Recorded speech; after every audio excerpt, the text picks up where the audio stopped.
And we think in Revelation chapter 11, verse 2 to 12, deals with the two witnesses. And I'm among those that believe Elijah is one of those two witnesses, and I'll show you why here in a minute. Now, these two witnesses are subject to, it's a kind of an important piece, so let's insert this here. In Revelation 11, verse 5 and 6 says, if any man will hurt them, fire proceedeth out of their mouth and devoureth their enemies. Wow. If any man will hurt them, he must in this manner be killed. These have the power to shut heaven, that it rain not in the days of their prophecy. And they have the power over the waters to turn them to blood, and to smite the earth with all plagues as often as they will. As you analyze this list of powers that the two witnesses have, you quickly discover they are unique to two people. Two of these powers are unique to Elijah. Two of these powers are unique to Moses. And so that's one of the reasons, that's probably the clearest reason why I think the identity of the two witnesses are forthright. It's interesting that there's an occasion in Luke 9 where James and John, the sons of thunder, they would have, if Jesus had let them, they would have duplicated Elijah's acts. We're going to call down fire on these guys. That's what they want to do. No. But I mean, they were ready. That was their mood, if you will. But Jesus rebuked them. Let's talk a little bit about these identities. There were three people expected. In John chapter 1, there's a general expectation of either of Elijah or the Messiah or the prophet of Moses, Deuteronomy 18. And these Talmudic Messiah expectations are derived mostly from Malachi and elsewhere. Elijah, because that's the last words in the Old Testament, predicts that. And Moses was predicted, a prophet of Moses, in Deuteronomy 18. So these were three expectations that were extant in John chapter 1, Elijah, Moses, and the Messiah. And that was the question. And John the Baptist says, I'm not the Messiah. And he makes that declaration. Now, he didn't do all the things that Elijah was supposed to do. He did not turn the hearts of the children, as Malachi predicted, nor did he usher in the great and dreadful day, as Malachi. So that means that hasn't happened yet. That's the point that both John and I think I'm trying to make here. Well, there's a second issue about these two witnesses. It's interesting that there are two ministries in the Old Testament that were not allowed to finish. Moses was interrupted in Numbers 20 and Deuteronomy 3. And he didn't get to go in the Promised Land. In fact, his ministry was curtailed, if you will. Elijah also was incomplete. And you study 1 Kings 17 and 19 and then 2 Kings 2. And so, but the thing that is probably the most persuasive to me is there are unique miraculous powers. There's four of them, two for each of them. Elijah, most people who analyze this all agree on Elijah because he didn't die and that sort of fixed that. He'd show up again. Because he called down fire from heaven in 1 Kings 18 and 2 Kings 1 and so forth. He also shut heaven for 3.5 years.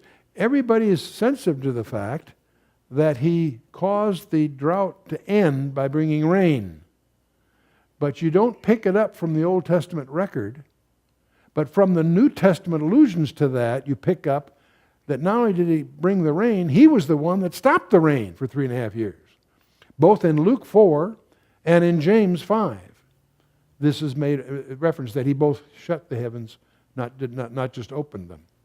That's a subtlety, but and the reason it's so relevant, for how long did Elijah shut the heavens so it wouldn't rain? For 3.5 years. How long do the two witnesses show up? For the first half of the 70th week of Daniel, namely for 3.5 years. You see, it just too much ties together, for me at least, not to see that all tied together. Anyway, the other one, I think, is Moses. A lot of people disagree, but because he was the one that turned water into blood in Exodus 7, he's the one that had all kinds of plagues from Exodus 8 all the way to chapter 12. All the famous plagues were unique, distinctive, if you will, to Moses' ministry. So I think that's another reason I see them both as Moses and Elijah. Now there's a contrast here with these two witnesses in contrast to the church. The church are supposed to be ministers. The ministers are to be harmless. Philippians 2, Romans 16, all makes reference to that. Well, what's the contradiction here? The rapture's already taken place by the time you get to the 70th week of Daniel. So the church is in heaven. So the unique instructions to the church are not operative here. These guys play rough. When their enemies give them a hard time, they call, "Whew, that should be make a pretty exciting movie, wouldn't it?" They could have some fun with that one, probably. But again, as I want to remind, James and John they were willing to try to duplicate Elijah's acts, but Jesus rebuked them in Luke 9. Well, there's a final reason why I don't think it was necessarily Enoch. Everybody likes to say, well, they always think the two witnesses, well, Elijah, they all agree because he didn't die. Neither did Enoch, okay? Well, then they argue from Hebrews 9:27, which says that it is appointed unto man once to die, and after this the judgment. And they use that as an argument that this must be Enoch. No. There are a number of people that didn't die once.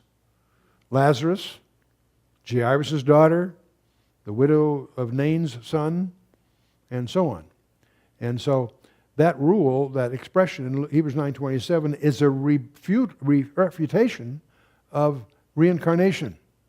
The general pattern is man he dies once, and then comes the judgment. There are exceptions. Lazarus, Jairus' daughter, Nain's being an example, and it's for that reason that I don't think Enoch's in the picture here for a number of reasons. I think he really represents the church, and for a number of reasons. But also, first of all, he's a Gentile. The witnesses are Jewish. That'll disturb a lot of our Jewish friends, but that's a suggestion I put on the table. I suspect that Enoch was a model of the rapture. He was removed before the judgment of Noah, and he wasn't pre-flood or mid-flood or post-flood. He was pre-flood, right? Okay.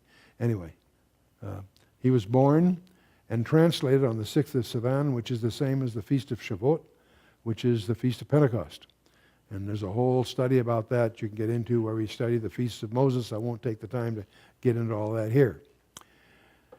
See, I also tend to regard the Transfiguration as a staff meeting. Jesus and these two witnesses are having a discussion, an extended discussion about the second coming. And so we know they've talked about second coming. That seems to be the allusion of Luke 9:31. Also 1 Peter 1 and 2 Peter 1, both Peter was really impressed with that. It shows up. He makes allusions to it in his first letter and in his second letter. And there you get the impression, the suggestive impression, that they were talking about the second coming. And lying behind all of this is a mystery, and I don't have the answer to it. Why did Michael contend with Satan for the body of Moses? That allusion occurs in Jude 9. We know that God buried Moses in Deuteronomy 34, at the close of that. So Michael is apparently fighting with Satan over the body of Moses. Why is this? It's nowhere in the Bible. We don't know when it happened, why it happened, whatever. It apparently did happen because Jude makes reference to it. And so there must be something distinctive about the body of Moses.